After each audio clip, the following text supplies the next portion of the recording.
కూచిపూడి నృత్యం ఒక సంప్రదాయ కళ.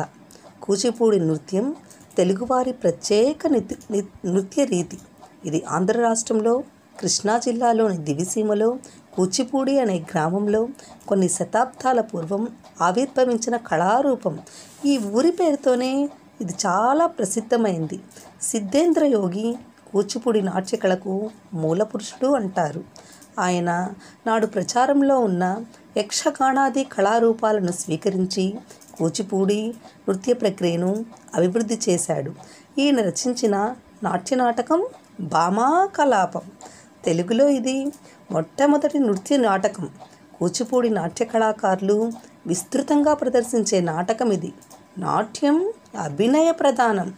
అభినయం 4 రకాలు: అవయవాల కదలికతో భావ వ్యక్తీకరణ, ఆంగికాభినయం, భాష ద్వారా వ్యక్తీకరణ, వాచికాభినయం, వేషం ద్వారా భావ వ్యక్తీకరణ, ఆహార్యాభినయం, శరీరంలో కలిగే మార్పుల ద్వారా భావ వ్యక్తీకరణ, సాత్వికాభినయం.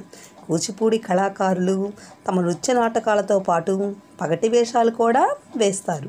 వాళ్ళు వేసే పగటి వేషాల్లో ప్రధానమైనది అర్ధనారీశ్వర వేషం.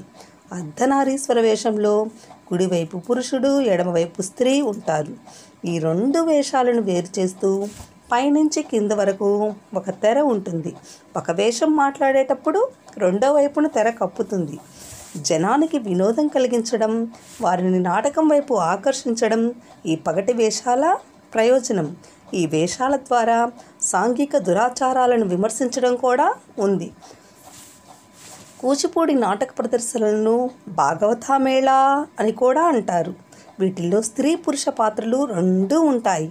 కానీ ఇటీవలి వరకు స్త్రీ పాత్రను కూడా పురుషులే ధరించేవారు. ఇప్పుడు స్త్రీలు కూడా ధరిస్తున్నారు.